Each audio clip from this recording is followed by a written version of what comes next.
Research हो रही है हार्वर्ड में पिछले 75 साल से। आप में से किसी को पता है उसके बारे में? वर्ल्ड की सबसे बड़ी रिसर्च के जिनकी लाइफ खुशी खुशी निकलती है और जिनकी लाइफ फ्रस्ट्रेटेड निकलती है, उनमें सबसे बड़ा फर्क क्या है। यानी कि जब वो लोग 15 साल के थे तब से उन्होंने उन लोगों को ट्रैक करना शुरू कर दिया है। कुछ लोगों को जिसमें से किसी की एज आज बढ़ करके मान लो 90 ईयर्स हो गई है, 80 ईयर्स हो गई है, और ये समझने की कोशिश कर रहे हैं वो लोग कि क्या फ़र्क होता है उन लोगों में जो एक सेटिस्फैक्टरी लाइफ जीते हैं, यानी कि खुशी खुशी जीते हैं, खुशी खुशी मरते हैं, और क्या उन लोगों में फ़र्क होता है जो फ्रस्ट्रेटेड ही जीते हैं और फ्रस्ट्रेटेड ही मरते हैं। फाइनली जो कंक्लूजन निकला है एक लाइन के अंदर अंदर वो ये निकला है कि जिन लोगों की रिलेशनशिप्स अच्छी होती है वो खुश रहते हैं, जिनकी रिलेशनशिप्स अच्छी नहीं होती है, स्टेबल नहीं होती है, वो दुखी रहते हैं। ये निकला है, मतलब पूरी उस रिसर्च में से। है ना कुछ इंटरेस्टिंग? हम क्या सोचते हैं सक्सेस, मतलब उस रिसर्च में से बहुत सारे लोग अलग अलग फील्ड्स में चले गए। जब मानो उनको ट्रैक किया गया तब से जब वो 15-16 साल के थे, तो कोई उसमें से आगे जाकर के लॉयर बन गया, कोई एंटरप्रेन्योर बन गया, कोई डॉक्टर बन गया, कोई बहुत सक्सेसफुल हो गया, कोई कम हुआ, बट जो निकल करके आया है, फाइनली जो निकल करके आया है वो ये है एक लाइन के अंदर अंदर। मतलब ये सबसे बड़ा कॉज है हैप्पीनेस का, जिसको हम बुरी तरह से इग्नोर करते हैं, क्योंकि आपने सब कुछ अचीव कर लिया लेकिन रिलेशनशिप्स ही खोखली है। क्या करोगे ऐसी लाइफ का? सोचो। कोशिश करनी है कि एक अच्छी रिलेशनशिप हम कैसे बना सकते हैं, how to build a strong relationship. तो अपने दिमाग को खुला रखेंगे, जज नहीं करेंगे कि वो कुछ भी बोले। तो ये नहीं कि हम बैठ करके जजमेंट पास कर रहे हो कि ये क्या बोल रहे हो, जस्टिफाई नहीं करेंगे अपने आप को कि if there is a lady who is saying something, तो ये नहीं कि वहां से लड़के बोल रहा है ऐसा नहीं होता है। ये खचरों वाली हरकतें हैं, तो ये अभी थोड़ी देर के लिए ना करो तो बेटर रहेगा, है ना। तो बड़े ध्यान से समझने की कोशिश करेंगे। If anybody is saying something, तो हमको अपनी पूरे ध्यान से उनको सुनना है, समझना है और कुछ सीख करके यहाँ से जाना है। बस यही गोल है हमारा सबका। हाँ, ये सारी बातें हमको पता है। तो अब दो तरीके हो सकते हैं इस सेशन में आगे बढ़ने के। जैसे अब आप सुन रहे हो इनकी बात, तो आप कहोगे अंडरस्टैंडिंग में क्या नई बात है, तो हमें पता है। तो पता है is not important. Important is कि क्या उस बात को आपने अपनी लाइफ में उतारा है या नहीं उतारा है। जैसे हमको पता है कि हाँ भाई स्विमिंग कैसे करते हैं, हाथ पैर ही तो हिलाने हैं। स्विमिंग आती है? नहीं, स्विमिंग नहीं आती है। पता है मुझे स्विमिंग कैसे कर, तो क्या करेगा उसका पता करके। हाँ, तो इट्स नॉट अबाउट पता है। रियल लर्निंग मीन्स कि ये समझना कि इसको प्रैक्टिकली ये जो बातें कह रही हैं उसको अपनी लाइफ में कैसे उतारा जाए।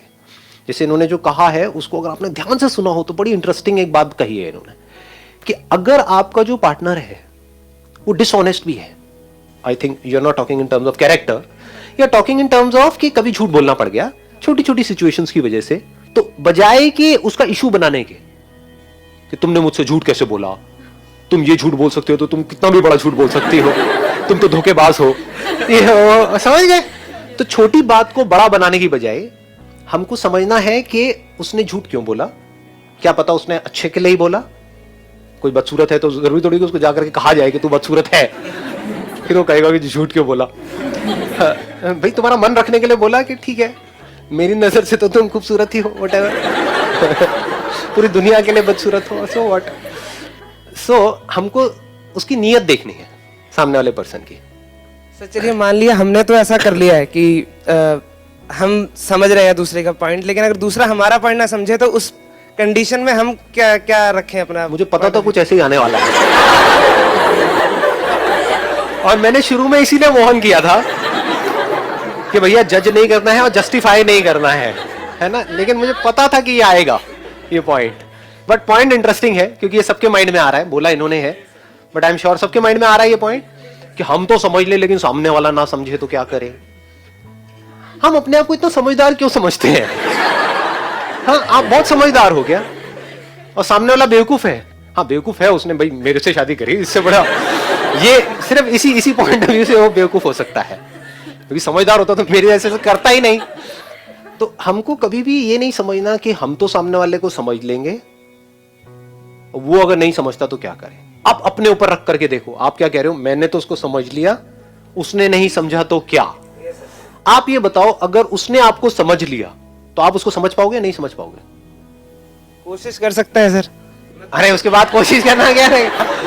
अगर सामने वाला पार्टनर, एक मिनट मेरी बात सुनना, कि अगर सामने वाला आपकी जो लाइफ पार्टनर है वो बहुत अंडरस्टैंडिंग है, आपका मूड खराब होता है आपको समझती है, आपको सपोर्ट करती है जब आपको सपोर्ट की जरूरत होती है, तो आपको ये समझ आएगा या नहीं आएगा, आएगा कि वो ऐसी है? आएगा। तो सामने वाला बेवकूफ है क्या? उसको नहीं आएगा? समझ गए क्या हो रहा है? नहीं आई ना बात पकड़ में? आ गई। सामने वाले के पॉइंट ऑफ व्यू को समझ लेना इज अंडरस्टैंडिंग, उसको अपने पॉइंट ऑफ व्यू को समझाना is argument, is a clash. यही तो सारे क्लैशेस की जड़ है। अपने आप को समझाने की जरूरत नहीं है, वो समझ जाएगा अगर हम समझ गए तो। अब प्रॉब्लम क्या है, हम क्या कहते हैं कि पहले तू पहले तू पहले तू पहले तू, बस यही कहानी चलती रहती है। इसी वजह से क्लैशेस चलते हैं। चॉइस आपकी है, आपको अपनी रिलेशनशिप को कैसे बनाना है। मैं क्या कह रहा हूं, आपको ये नहीं कह रहा आपको ये करना है वो करना है, choice is yours. All I am saying is कि अगर हम चाहते हैं कि हमारी रिलेशनशिप अच्छी हो तो उसकी शुरुआत यहां से होगी, वहां से नहीं होगी। इस स्टडी में एक और बड़ी इंटरेस्टिंग चीज पता है क्या निकल के आई है, जो हार्वर्ड वाली स्टडी हुई है, कि ये जो रिलेशनशिप जिनकी अच्छी थी, अच्छी का मतलब ये नहीं कि उनके लड़ाई झगड़े नहीं हुए, क्योंकि ओपिनियंस तो आपस में क्लैश करेंगे ही ना। अच्छी रिलेशनशिप का मतलब क्या, कि जिसके ऊपर हम पूरी तरह से काउंट कर सके। If I can count on that particular person blindly, if I can trust that particular person whom I am in relationship with blindly, that means a good relationship। ये एक्चुअल में अच्छी रिलेशनशिप है। अच्छी दोस्ती का मतलब भी यही नहीं है, थोड़ा सा दिमाग लगाओ। अच्छी दोस्ती आप किसे कहते हो? वो जो आप कुछ भी करो और आ करके आपको चढ़ाता रहे, हाँ हाँ कर कर कर कर कर कर, आप कोई गलत काम भी करो करना करना करना, उसको अच्छी दोस्ती कहोगे? क्योंकि वहां पर क्लैश नहीं होगा कभी भी। जो आपकी हाँ में हाँ मिला रहा है वहां पर कोई लड़ाई झगड़ा नहीं है, क्योंकि उसका कुछ जान ही रहा ना। आप जीते हो जियो, मरते हो मरो, कहता मुझे क्या फर्क पड़ता है। अच्छी दोस्ती किसे कहोगे? कि अगर उसको लड़ना भी पड़ रहा है आपसे तो लड़ रहा है। आप गलत ट्रैक पे जा रहे हो, 10 लोग आपको सपोर्ट कर रहे हैं, वो अकेला आकर के बोलेगा ये क्या कर रहा है। जैसे ही वो बोलेगा आपको गुस्सा आएगा, क्योंकि वो आपको रोक रहा है। कोई भी हमको रोकता है हमको अच्छा नहीं लगता ना, तो उससे हमारी लड़ाई भी होगी। लेकिन लॉन्ग टर्म में आपकी अच्छी दोस्ती किससे होगी? क्योंकि आज नहीं तो कल आपको समझ आ जाएगा ना, या नहीं आएगा? इतने बेवकूफ हो, आ जाएगा ना कौन हमारा असली दोस्त है और कौन नकली दोस्त है। नकली कौन है? जो सिर्फ ऊपर ऊपर से दोस्ती के बारे में सोचता है, दोस्ती को बचाने के बारे में सोचता है, वो नकली दोस्त है। असली दोस्त कौन है? दोस्ती रहती है रहे, जाती है जाए, दोस्त का कुछ नहीं बिगड़ना चाहिए, जो दोस्त के बारे में सोचता है। रिलेशनशिप जो होते हैं ना, it's not a dead object, it's a living thing.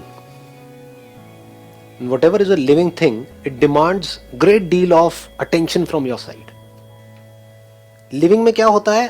रोज कुछ नया हो रहा होता है। जैसे आपकी body it's a living thing, तो इसमें रोज कुछ नया हो रहा होता है ना। You need great deal of attention to see कि भाई अब बॉडी में कहां पे क्या गड़बड़ आ रही है। अगर अलर्ट नहीं हो तो, कहीं हल्का सा दर्द है आपने इग्नोर किया तो, करते रहे करते रहे करते रहे, कुछ टाइम बाद पता लगा बढ़ते बढ़ते बढ़ते बढ़ते पहले ये था कुछ भी नहीं था, फिर अल्सर हुआ, फिर कैंसर हुआ, चलो जी हो गया काम। समझ गए? तो जो भी चीज लिविंग है, कोई लिविंग प्लांट भी है, तो इट डिमांड्स अटेंशन। आपको उसको रोज पानी देना पड़ेगा, उसकी केयर करनी पड़ेगी, उसका ध्यान रखना पड़ेगा। तो रिलेशनशिप में घुसने का मतलब क्या है? You need to be mentally prepared for the pros and cons of a relationship, because relationship is a living thing. उसमें रोज आपको लगेगा एक दिन तो कि अब सब कुछ ही बहुत बढ़िया हो गया है, मूड भी अच्छा हो गया है, अब वो सब कुछ करने का मन कर रहा है जो आप करना चाहते हो, एकदम ऐसा लग रहा है हाँ ऑन क्लाउड 9 उड़ रहे हैं जी, हाँ मजा आ रहा है। फिर एकदम से कुछ हुआ तो एकदम ही मूड इतना खराब हो जाता है, मन करता है सब छोड़ो, सब बेकार है।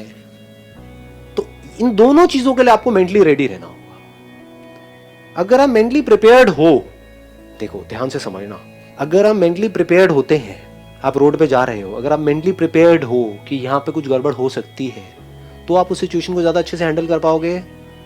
या प्रिपेयर्ड ही नहीं हो और एकदम से कुछ हो गया, अब आप बौखला जाओगे, आपके हाथ पैर फूल जाएंगे, ये क्या हो गया। तो you must be mentally prepared for these things in a relationship. मतलब रिलेशनशिप को ऐसे मत समझो कि ये तो अपने आप ही चलती रहेगी ना, तो वो जिंदगी भी आपकी ऐसी हो जाएगी। नहीं, लोगों की होती है। रिलेशनशिप का क्या है, शादी हो तो गई है, बच्चे हो गए, अब क्या वो भी कहीं नहीं जाने वाली है, अभी कहीं नहीं जाने वाला, वो अपने अपने में लगा हुआ है, वो अपने में, समझ गए? तो you can't take it for granted, any living thing you can't take it for granted, even for a single day. Same is with relationship also, you can't take it for granted. You can't say कि हाँ ये तो अपने आप ही चलता रहेगा, सूख जाएगा। जैसे पौधा है, if you take it for granted, उसको पानी नहीं दिया जब देना चाहिए, जितना देना चाहिए, ज्यादा दे दिया वो भी गड़बड़ होता है, तो वो भी थोड़ा ध्यान रखना होता है। That's what I am saying, it's a living thing जी, इट्स अ फाइन बैलेंस। ज्यादा भी नौटंकी कर दी ना वहां पे जा करके, अरे मुझे तो तुमसे इतना प्यार है, इसीलिए कहते हैं जब ज्यादा खुश हो तो कोई कमिटमेंट मत करो, और दुखी हो तो कोई डिसीजन मत लो, क्योंकि दुखी हो और डिसीजन लोगे तो गलत डिसीजन होगा, और ज्यादा खुशी खुशी कुछ ज्यादा कर दिया तो रायता फैल जाएगा आपका जिंदगी भर के लिए। ये बात आई, समझ में आई? तो इसको हम यहाँ पे कंक्लूड कर सकते हैं। अब रुक जाओ, हाँ, इसको हम यहाँ पे कंक्लूड कर सकते हैं इसी पॉइंट पे कि देयर इज नो, कोई रूल नहीं है, मतलब रिलेशनशिप्स के कोई रूल्स नहीं है जिसको आपको ब्लाइंडली फॉलो करना है और आप चलते चले जाओगे। रोज कुछ अलग हो रहा होगा, उससे सीख करके फिर उसको और बेटर करना है, ना कम करना है ना ज्यादा करना है, उस फाइन बैलेंस को बनाते चले जाना है। धीरे धीरे क्या होगा, ये चीज एफर्टलेस होने लग जाएगी। एक बार शुरू में कुछ हम गलतियां भी करते हैं, उससे हम सीख लें तो धीरे धीरे फिर अपने को समझ आ जाता है। Then we can take care of it effortlessly.